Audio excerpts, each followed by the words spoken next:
As a historian, how important do you think it is that historical films should be accurate? I'm not sure quite how keen I am on accuracy above everything else. And the most important thing, if I was going to make a historical movie, I'd really want to get people interested. And I think that film and television programme makers can be a bit sort of nerdish about accuracy. I remember a friend of mine once told me that he'd acted as an advisor for some Roman film. And the crew were always ringing up when they were on location, saying things like, "Now, what kind of dog should we have? Should it, if we're going to have a dog in the film, should it be an Alsatian or, a Dachshund or whatever?" And, to start with, he said he'd go to the library and he'd kind of look up and he'd find a breed. And eventually, after question after question, he'd think, look, these guys are getting the whole of Roman history in the big picture utterly wrong, and yet there they are worrying about the damn dogs. Can you think of any historical films that you've really enjoyed? I absolutely loved Gladiator. Never mind its horribly schmaltzy plot.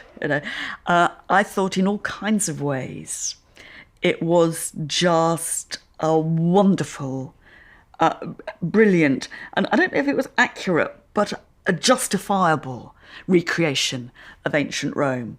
The beginning scenes of Gladiator, which show, Roman combat,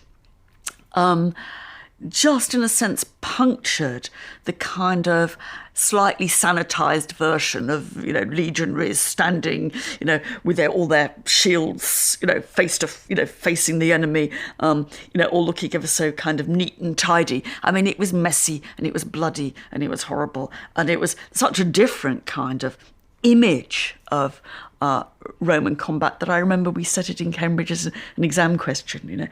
How would students judge that kind of representation of Roman warfare? It's very interesting that there seem to be more and more historical films recently, and many have won Oscars.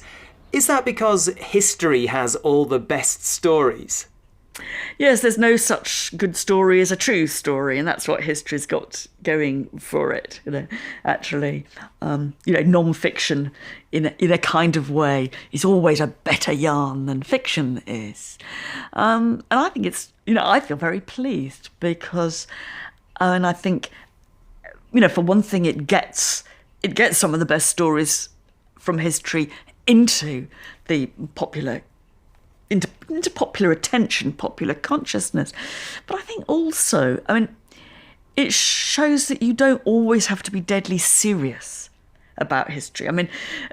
History, like classics, is often treated as something which is good for you, but isn't actually going to be much fun. You'll be improved by knowing about it, but it probably will be a bit tedious in the process. And I think that, showing that history can be larky, it can be funny, it can be surprising, it can be something that you can sit down and have a good 2.5 hours at the cinema enjoying, is really all to the good.